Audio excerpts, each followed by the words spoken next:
Hey, John Bowden from Rock History and Music, and around noon today, I realized what day it was.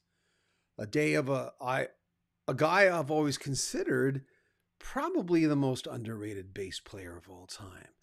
Now, there's something that happens when you're a homer, and I think a lot of you know what I mean by that.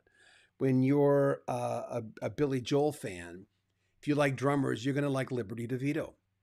He'll be your favorite player of all time. And I've interviewed Liberty.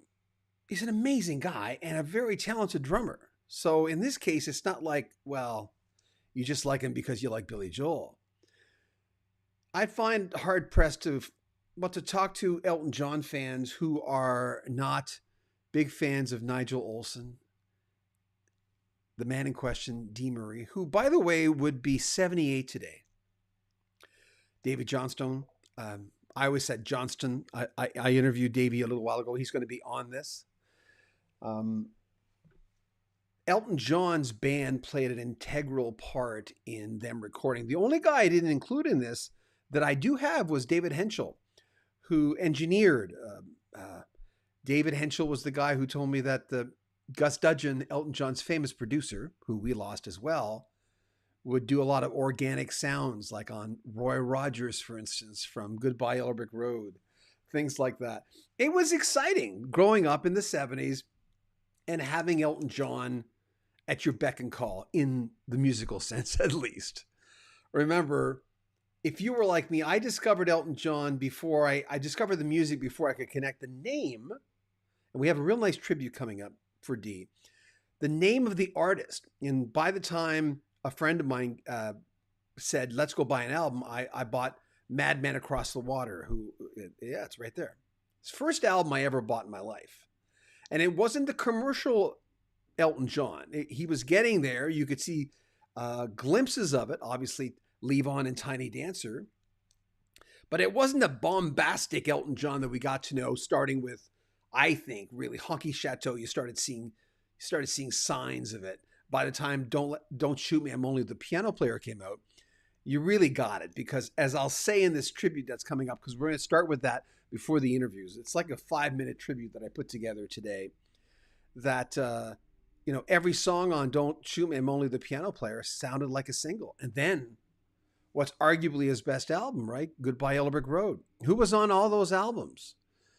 Well, in the beginning, it was Caleb Quay and Roger Pope splitting the drumming with Nigel Olsson. And then by Madman Across the Water, Davy Johnstone had joined, and he was there with Caleb Quay. And then Caleb went away, and the Elton John band was formed by Honky Chateau, where they really had, and I'd be remiss if I didn't mention it over and over again. And thanks for all the folks who came on. Get your comments in a second. I'll actually read your comments before we get to the clip.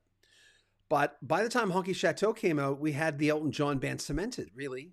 Davy Johnstone on guitar, Nigel Olsson on drums, the king of less is more. I'm a drummer.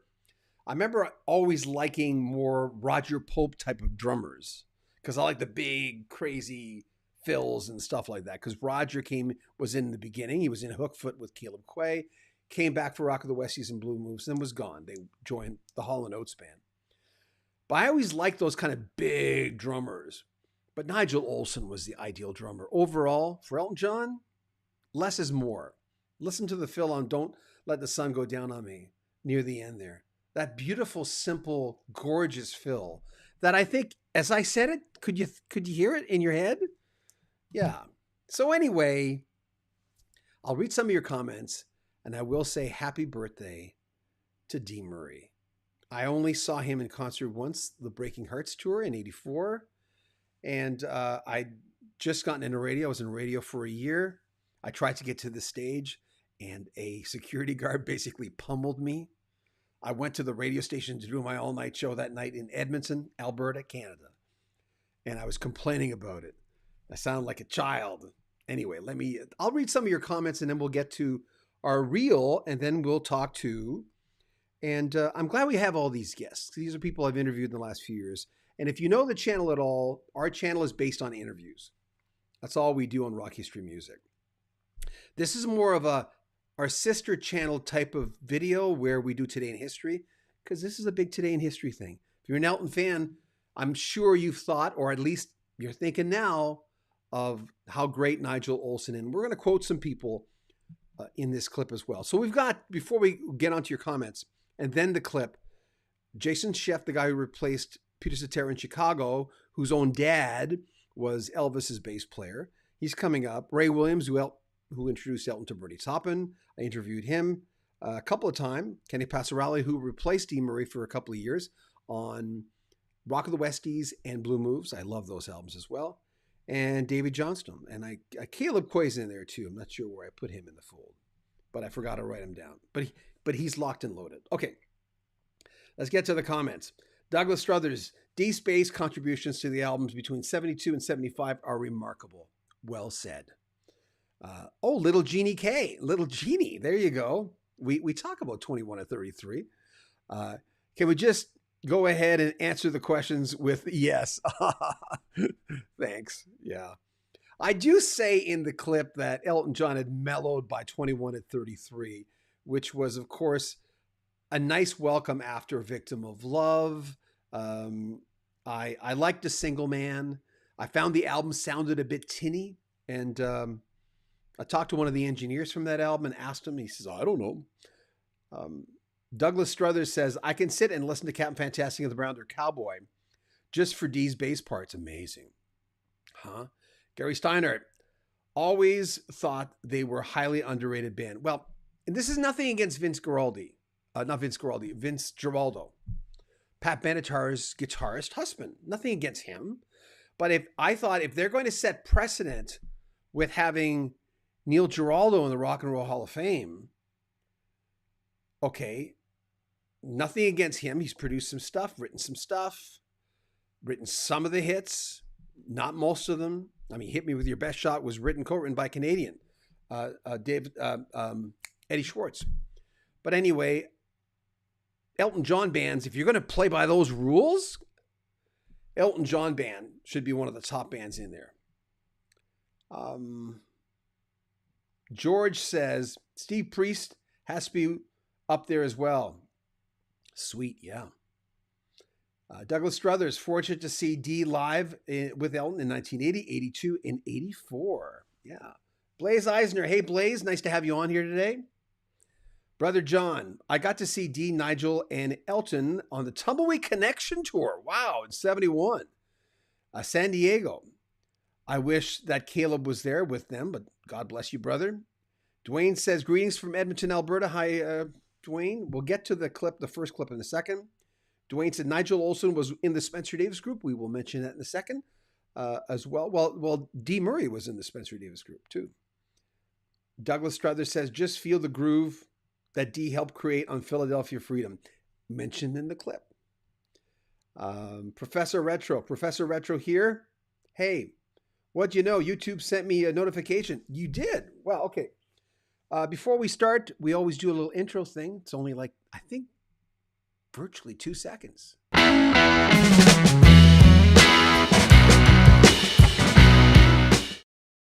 Dee Murray, most notably Elton John's bass player for most of the 70s. Then he came back in the early 80s to work with Elton again. He was born in Kent, England, April 3rd, 1946. In the mid-60s, he was singing and playing guitar in a band called Mirage. In 68, Murray joined the Spencer Davis Group on the album Funky, but by 1970, Dee Murray, along with his Spencer Davis drummer, Nigel Olsson, joined Elton John. And later, with Davy Johnston, guitarist extraordinaire, and percussionist Ray Cooper, they became the staple of the Elton John band. Before we go on, let's talk about those Elton John albums, and then we'll go specifically into more. Dee Murray first appeared, as mentioned, in 1970 on Tumbleweed Connection. The following year on Madman Across the Water. Then a change in the Elton John band. The more commercial side was coming out on Honky Chateau in 1972, a sound that really cemented itself by 1973 in the Don't Shoot Me, I'm Only the Piano Player album. Some say that's the one Elton John album where every single song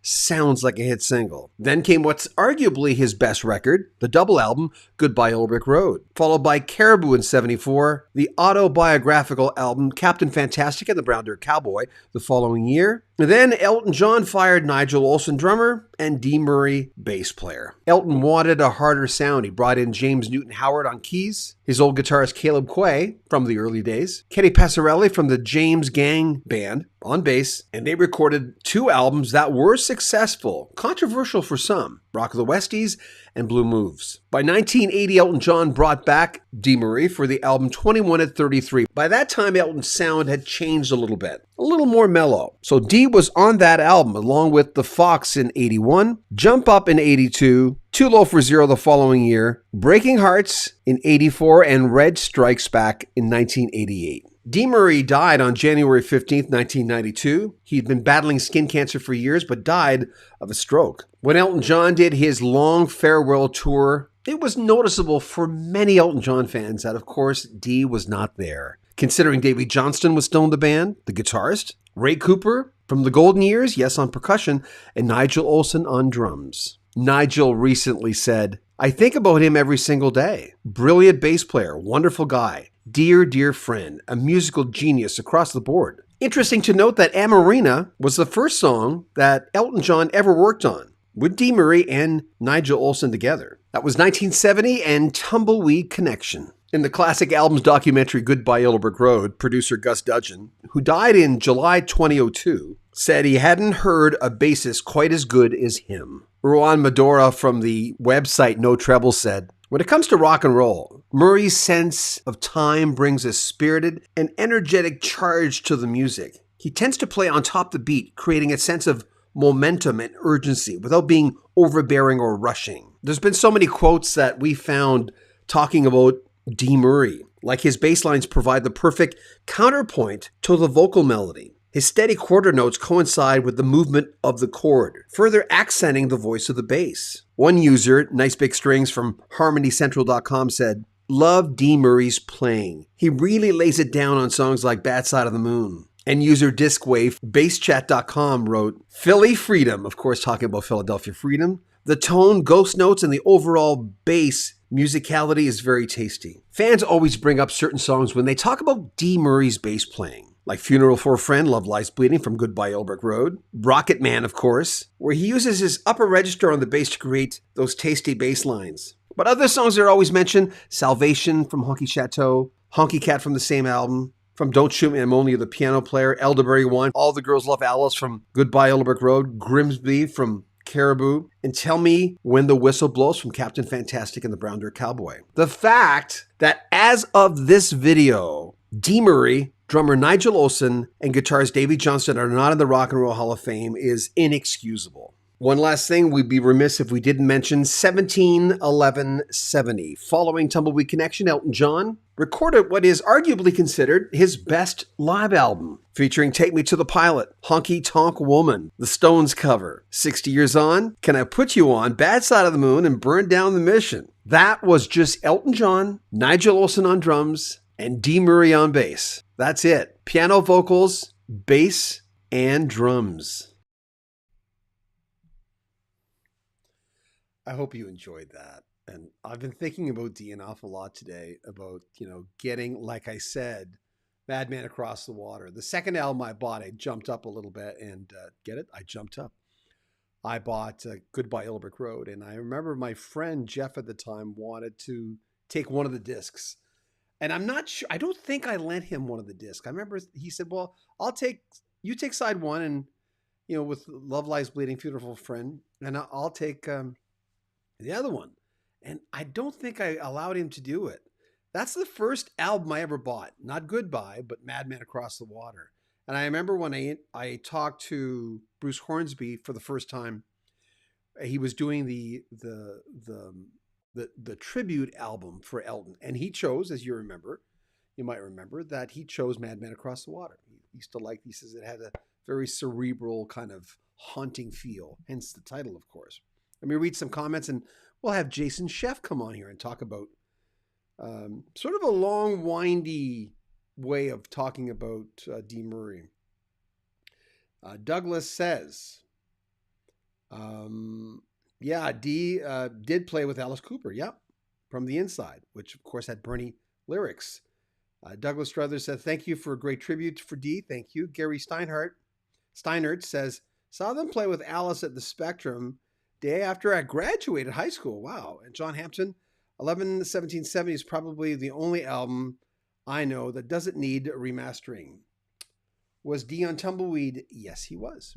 Amarina was the first song that he and Nigel played for Elton. Of course, they were the Spencer Davis Group before that. But we're going to talk about the interview I had with Jason Scheff, who replaced Peter Cetera in Chicago in the 80s, and whose dad played with Elvis. He was the last bass player to play with Elvis, not Jason, but his father. I tried to get an interview with his dad, but he just said he doesn't want to talk about the old days. But he posts a lot about the old days. And I'm going, not that I'm the biggest Elvis fan, but it's a moment in time, right? So Jason Scheff talking about how Dee Murray was an influence on him. Bear with him. He gets to it. Joseph asked me to play. I'm going to go on 8 tangents here for a second. Okay, yeah, please do. It's just mind-blowing to me when we start talking and you start talking about your friends and your associations and realize, just like you said, sorry, it sounds like dropping names, but there are history in our family and who we've become associated with, and it just blows my mind. All of a sudden, I'm mentioning Joseph Williams, and he calls me and says, my wife is managed by Gene Simmons, and we're doing a showcase at Cafe Largo or something in LA, and I need a bass player. I think Joseph's brother Mark was playing drums, Joe's playing keys, whatever. He says, I need a bass player. Perfect. I'm in Chicago already, by the way. So I'm go and play bass in his wife's showcase, and there's Gene Simmons in the audience. There weren't a ton of people, I think, that night, but she was showcasing for something. And as I walked up, I'd always heard about Gene Simmons, and how he can be and this and that. But I walked up, and right as I walked up after our set, he goes, I love your playing, man. He goes, are you playing a fretless? And that right then made me realize this guy's ears and how musical he is. To ask me if I'm playing a fretless, I said, no, but I slide into the notes because of Dee Murray. Which, by the way, is Paul McCartney, right? So I had no idea because I'm 60 now. And so the Beatles, we were not really the age to get that as it was happening, right? So I'm looking at Gene Simmons and saying, wow, this guy just impressed me. And he wasn't that, aggressive guy. He was like this, just right there. It's a longer clip, but he talks about Gene Simmons an awful lot. But we circled back for Dee Murray in the interview, and for the life of me, I can't find the clip. It's there someplace. I have a NAS. If anybody knows what a NAS is, it's this big box with a whole bunch of hard drives in it. And so I was trying to find it on there in the search column, and I couldn't find it because some of my interviews are all over the place. Before we get to Ray Williams, who we interviewed twice on this channel. Ray is the gentleman who is responsible for Elton John meeting Bernie Taupin, his songwriting partner. Like, that is iconic.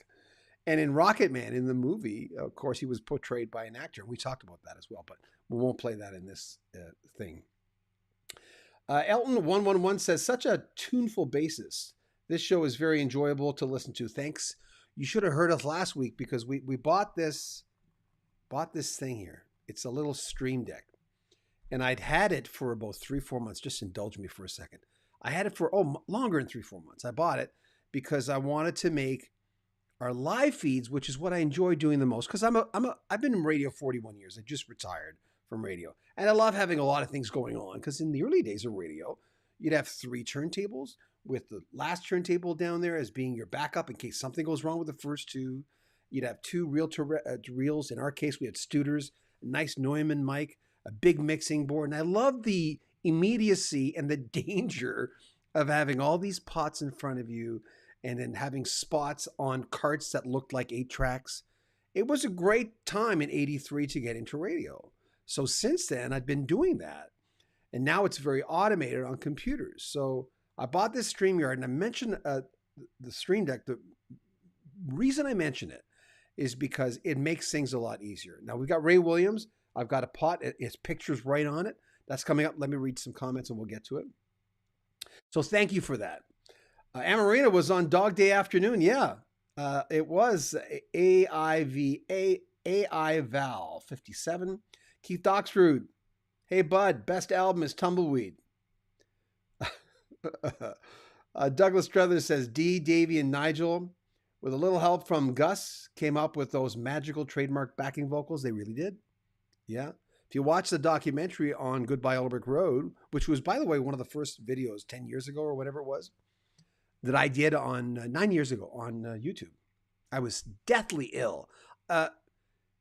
Bear with me after I'll put a link to it in the description. It's not up there now, but you'll see I'm a lot younger, 9 years younger, but you can tell from my eyes that I'm not well.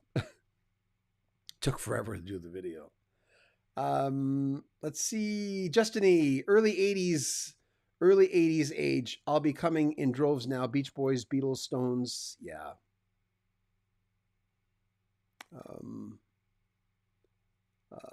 Let me see some comments. Was Elton John's band that played on his albums the same ones that toured with him? Yes. Justin E. says Gary Brooker was a big loss, same as Tina Turner. John Hampton says Audio Vault revolutionized the programming radio shows.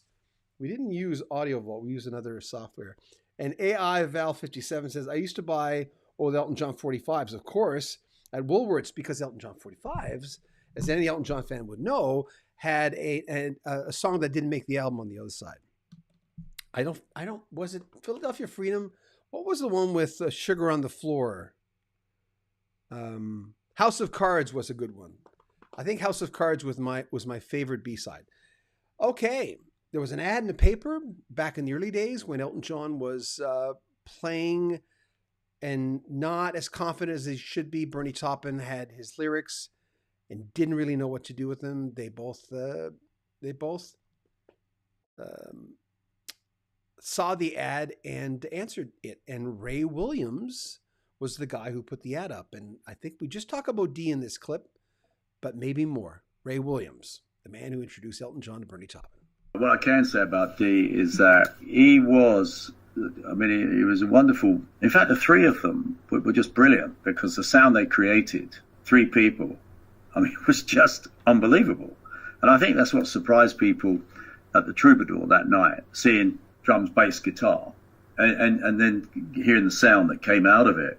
I think he was a very gifted melodic bass player. He added so much. And yet, as a person, he was just the loveliest guy. I really miss him, because what Nigel and Dee did, they were the bookends, that they were the things that glued it together. When you see what Elton went through and all the rest of it, it must have been very difficult for them on occasion. How was Nigel and Dee at the Troubadour? How were they before the show? Were they as nervous, or? Well, it was exciting for them, but they were pretty, just as Elton. But Elton had to do the singing. They were the musicians. They were professional musicians that had been around. They played, and I think everybody must have been nervous. I'm sure of that. If you ever speak to Nigel. Oh, is it my turn again? I will spend a night. So if you haven't subscribed to our channels, please do. We'll spend a night talking about different aspects of Elton John. And I've interviewed so many people in the Elton John organization through the years.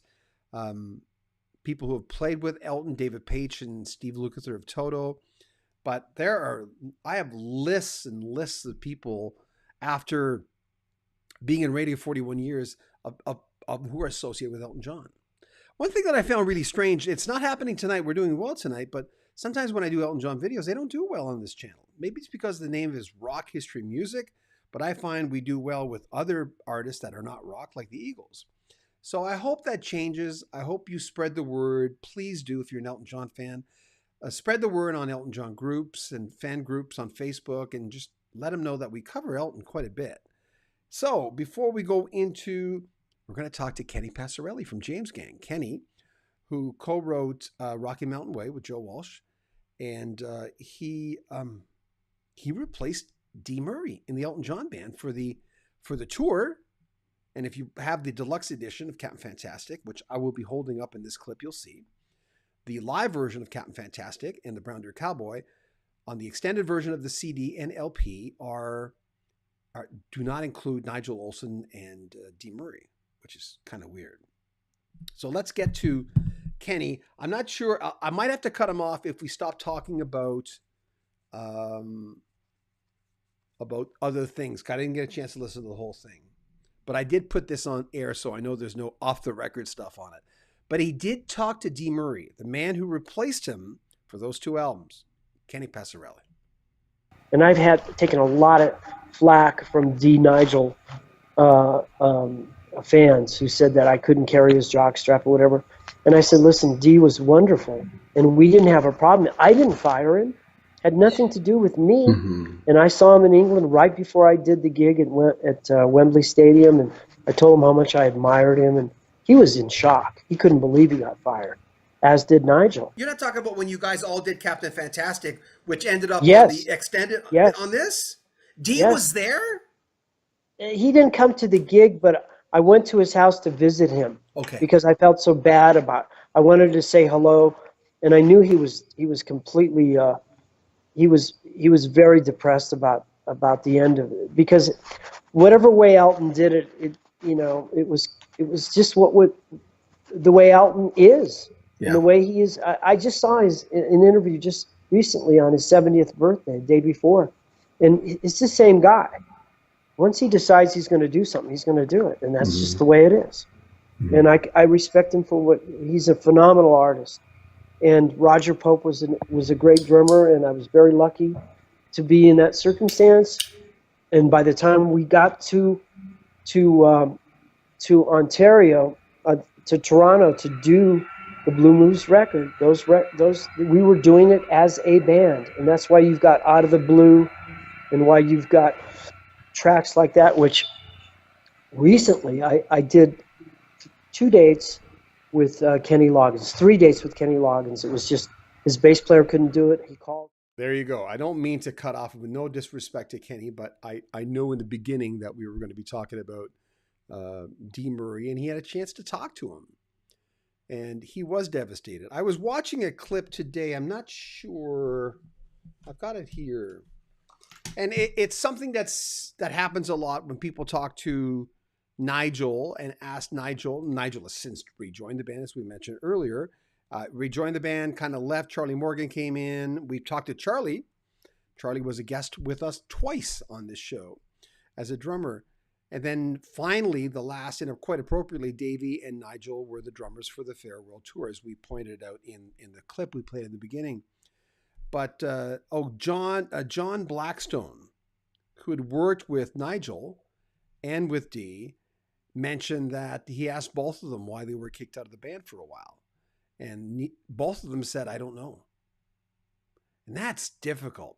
Kenny, in the interview, and I hope that happened with, I know I have a lot of Elton John fans on here. And if you know this, please tell me.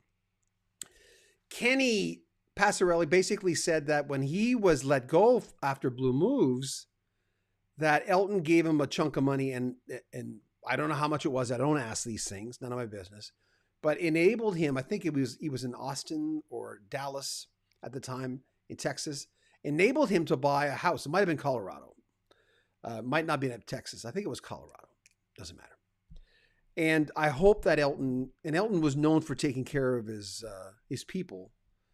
If he did fire them on the whim, and he was a younger man then, But anyway, let me just get to Justin E. I don't think people know how big Elton was in 74 to 76. He just had a long string of massive hits. Oh, yeah. Justin E. Roy. I remember Island Girl, Philadelphia Freedom, which, by the way, is my favorite Elton John single. It's the Elton John single that sounds like Elton John and not like Elton John, because for whatever reason, he's singing when he sings in the beginning, the verses, he's in the lower register, much lower than he usually is. Someone Saved My Life Tonight, Rocket Man, and others. Justin E. wrote, Then EJ had the opera thing with Tommy, yes. Did Elton fire Nigel more than once? Well, in the latter stages, I don't know if it was fire. It was like, come on in and play with my album. So Elton had quite a few drummers in the 80s. Professor Retro, gotta run. Great job tonight mentioning musicians that don't get the credit they deserve. Without the mates, there's no captain of the ship. Keep rocking. Thank you for Professor Retro. Dave J. Meister, I'm not sure how to say it. John is talking about Elton John's bassist Dee Murray, who died the very same year, Eddie Hazel, and of course, Jeff Beccaro. Justin E. Elton flips on everybody, bandmates, friends, cabbies, hairdressers, maids. Okay. AI Valve 57. I think Elton wanted a more harder sound. And that's the thing. And that's the consensus of everything. We've got two more clips. Caleb Quay. Caleb played in the beginning with the Elton John band, helped Elton really slide into the studio when he was working in the studio, and record in the middle of the night when there was downtime. And they got in trouble for doing it, but it's always questionable. One of our guests, Ray Williams, if Elton would have answered the ad to meet Bernie Taupin, his songwriting partner, because Bernie wrote the lyrics, Elton wrote the music. Whether it would have happened if Caleb Quay didn't sneak him in the studio. Long John Baldry, working with Bluesology and all that stuff. Would it have happened? Here's Caleb Quay, who, by the way, worked in the early stages right up to Mad Men Across the Water, and then came back for Rock the Westies and Blue Moves. When you were redoing Captain Fantastic, because you came in when you guys did it live, right? For that the extra disc on Captain Fantastic, which were weird circumstances, because the first thing, all us fans, to be really honest, nothing personal, we all went, what the hell? Where's Nigel? Because Nigel taught me how to play drums. And what I think I've told you before, Roger was more, and they're going to get on me for even saying this out loud. You know how they are. I like Simon Phillips. I like busy drummers. I like that because I like they're doing something I can't do. My son can do it. That's his kit. But Roger was more my kind of drummer. You can't help what you like. You like what you like. So guys, don't hate me. Yeah. And so that was okay. But that was interesting. You're coming in and you're learning this album that you guys weren't on. What was your first impression of the album? Because it's such an introspective, autobiographical album. Oh, I thought the album was great. I thought they did a great job. I thought it was really good. It was a little different to what had gone before, but no, I thought it was a great album. The biggest surprise, I think, which was to anybody, was that he fired that band. Yeah, that was just a huge surprise, because they were at their peak, and that recording was really, really good. So we just learned the album, we just learned it, and added our little touch to it, for that live show's great. Sorry to interrupt you. That live show's great. I love that. I listen to that more than I do the original album because I've listened to the original album so much. Okay. Yeah. And that was another cool thing with Elton, at least back then, was because of the kind of musicianship we had with Roger and Kenny and James Newton Howard. We'd play these songs and he would always give us room to improvise. Yeah. So every night there was something a little different just to keep you fresh. He was very aware of that, so it wasn't just like a, parrot repetition of the song. Every night we could bring something fresh to those songs, which made it a lot of fun. John Bowden, Rock History Music, with a lot of special guests who were talking about Dee Murray, and I want to lose our focus because Dee would have been 78 today, the bass player that joined Elton John on Tumbleweed Connections, and left after, as we mentioned, the story about Elton and Bernie getting together and writing their songs with Captain Fantastic and the Brown Deer Cowboy. And of course, he came back on 21 at 33, which I wanted to love the album more than I did. But eventually, I ended up liking it. I listened to a lot of old stuff last night. I was listening to Dear God. I'm not a religious guy whatsoever. But I was listening to The Fox last night, as well as 21 to 33. Jump Up is one of my favorite albums from that era. later on. The One ended up being one of my favorite Elton John albums of all time. I just love that record so much. Noreen Romano says Dee's bass was the lead instrument on Philadelphia Freedom. Really, a lot of people mention that. Douglas Struthers says it was Dee's bass that sold me on Philadelphia Freedom, which was the first record I ever bought. Oh, cool. I went out and bought the single. I still have that single. If you ever watch me doing interviews, in the back of me on the left-hand side, you can see that actual 45 that I bought. It wasn't the first one, but I kept when I sold my records, I bought a lot of them back. I kept the 45. Justin, he says, George Harrison said EJ music was simple lyrics, 4 chords. There you have another hit formula. Justin, formula. Sudoku Dragon, do you think if Elton started in the 80s, that would have known the rest of the members better? No, I don't think so. Hercules Studios. The Fox is an amazing album. Yeah, the beginning of it was really cool. Tommy Boy, after Yellow Brick Road, it was pure bubblegum. Oh, God. There's nothing bubblegum about Captain Fantastic and the Brown Dirt Cowboy. No. That's... Yeah, and if you're going to talk bubblegum, that album was not bubblegum. Like, he had things on Caribou, for instance, after Goodbye Yellow Brick Road, like Grimsby, which I loved, but it was kind of like a so yeah.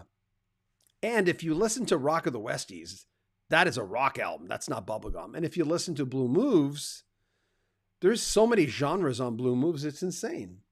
Douglas Struthers, love that Philadelphia Freedom picture sleeve. Yeah, and it's so weird because that was the Elton John band, and that was the inner sleeve for Captain Fantastic and the Brown Dirt Cowboy, the Elton John band. And then Elton was going through stuff, and let's remember, when you're a much younger person, there's more knee-jerk reaction going on. And if you're surrounded by yes people always ask me, fans ask me, you think you'll ever interview Elton John? I've never tried. I talked to Ray Williams once, and Ray's still in contact somewhat with Elton.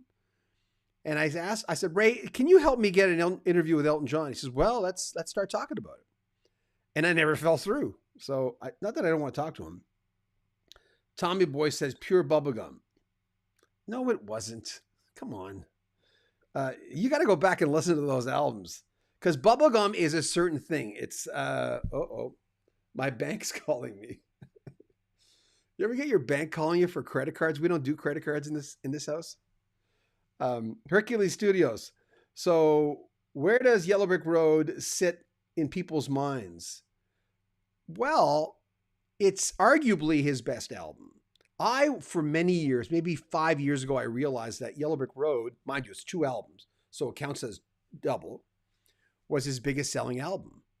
Greatest Hits is his biggest selling album overall, but I tend to not include those a lot, Elton 111 says, I might have missed a 1 in there. I wonder if Elton just felt like he had done all he could. He had hit perfection with his classic band and wanted to conquer a new frontier. I think that's exactly what happened. And I think that, I don't know if he paid out. I'm sure if he gave Kenny Passarelli a chunk of change, I'm sure he did that to Nigel, and I'm sure he did that to Dee. It would make no sense. Let's see. John Hampton, 910 Fruit Gum Company was bubblegum. Dranet says Captain Fantastic is my favorite. It's arguably one of my favorites, but Madman still is.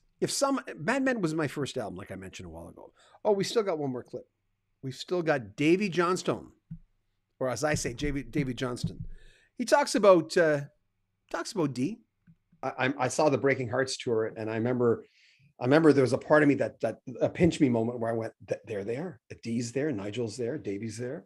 Do you have a fond memory of Dee you could share with us? One of your favorite memories?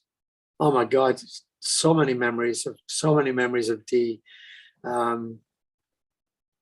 think probably the very first time I met him is my defining memory, because we became over the years, over the weeks, and we became brothers very quickly. We not only do we look alike, or we did look alike, we just melded like that very, very quickly. But the very first time I met him, somebody had told me, oh yeah, Dee tends to be a little bit of a English gentleman type of thing. He's very proper, and he speaks right, and be careful of him. He's quite wary. And I'm going, okay, whatever. And I had to pick him up on the way to Heathrow Airport in London in January 1972. We went to make Honky Chateau. I'd never met him, but they said, oh, you're picking up Dee Murray. He's the bass player. And I was like, okay. So we stopped, and I got out of the car as he was coming down his driveway with his wife Annette, who to this day is a dear friend of mine. And his first words to me were, so you must be Davy Johnston then, in this very, perfect kind of English accent. And I thought, oh, here we go. We got Mr. High and Mighty here, But, we very quickly became close. He was actually, his nose was very out of joint because Dee and Nigel hadn't played on the Elton albums up to that point. And I'd played on Madman Across the Water. So he was a bit, okay, so you're the one, are you? And, but, we soon became very, very close friends. It took a little while. As I said, Dee was quite proper. I was not. Davy Johnstone, who was with Elton John, as he mentioned, since Madman Across the Water, coming in, playing a lot of mandolin. Caleb, I'm not sure if that's the deal. I asked Davy about this as well. Were you getting pointers from Caleb? Because the consensus back then on Mad Men was that Caleb was a better guitarist technically, and Davy was a better acoustic guitarist. But if that was the case, Davy sure picked up pretty quick. So I don't know about that. I get a feeling he had a lot of tricks. And we used to watch Mr. Dress Up here in Canada. We call it the tickle trunk, the special little trunk you open. It's got your tricks. And I think Davy had a lot of tricks in his tickle trunk back then. So there you go. Hey, we've been on, have we been on an hour? No, 42 minutes. This has been fun. I don't usually come on this late because usually the hot spot or the sweet spot for this channel is about 2:30 to 4:30. And we started at 6:30 my time, which is mountain time. We're in Calgary, Alberta, Canada. And we moved to Moncton, New Brunswick for a little while. I'm from New Brunswick. And that didn't turn out very well because Medicare is not too good there, but it is what it is. And I've really enjoyed being on. If you have any questions, by the way, if you ever want to donate to the channel, we have a PayPal link right at the top of the description. It's important for us to sort of stay afloat all the time. And YouTube is like this one month, and YouTube is like way down here another month. And I'm going, and we have 130,000 subscribers, depending upon the channel you're watching. But the big one, Rocky Street Music, has 130. The other one, Rocky Street Book, you might be listening on that, has a lot less. Dee Murray would be 78 years old today. And I'm pretty sure that Dee would have been in the final incarnation, along with Davy Johnstone, along with Nigel Olsson and Elton, in that final tour that took forever. But mind you, COVID was happening as well. He would have been there. And I've always wanted to talk to him. And we've had a lot of people. We had a little special we did in the beginning of this hour, which I put together just today. Jason Sheff, the bassist and vocalist who replaced Peter Cetera, came on a little earlier. So if you've missed that, if you just came on, when we're finished, you can go back and listen to it. We had Ray Williams come on, the man who introduced Elton John to Bernie Taupin. Kenny Passarelli, who replaced Dee Murray in the Elton John band. Caleb Quay, who was part of that big shuffle with Rock of the Westies and Blue Moves. And Davy Johnstone, who is still one of my favorite guitarists. I'm not sure why he didn't get a co-write on Saturday Night's All Right for Fighting. Because that is that's so Davy. A lot of Davy going on. Let me answer some of your questions and we'll call it a night. Okay. Justin, he wrote, Elton had some excellent duets with George Michael and Kiki Dee, of course. Don't Let the Sun Go Down on Me with George Michael. Don't Go Breaking My Heart with Kiki Dee. Ron Beal, hey, Davey and John. Noreen Romano says, she talks to Elton 111. The project had been stalled. Justin E. I'm surprised Elton didn't do any of the Live Age recordings. I'm not sure what the story was with that. Hercules Studios, you're obviously an Elton fan. Remember they used to call him a $60 million man or Elton or Hercules John? Is an album you don't hear people talk about much, which is Rock of the Westies. Street Kids is an amazing song. Great. Oh, it gives me goosebumps every time when they come into it, when they really get into it in the beginning. AI Val 57. There's an outtake of Mad Mad Across the Water with Mick Ronson on guitar. Justin, he says, Elton made Bad Blood with Neil Sedaka. So true. Man, that's a great song. When he sings Bad, Bad Blood. I can't sing. Douglas Struthers. Dee had that interesting looking bass too. Yeah, in the 80s, looking like a black rectangular box on Breaking Hearts tour. Someone bought that, by the way. If you look it up, someone bought that. Elton 111, happy birthday, Dee. You are beautiful. Aw, that's nice. And Davey Johnstone said something, right? That Dee, people would say, and I used to think that too in the early days. You know, if you're in your teens, figuring out what people look like, having two blonde people and saying, okay, they're different. He's different because of that. I think you get that as you're older.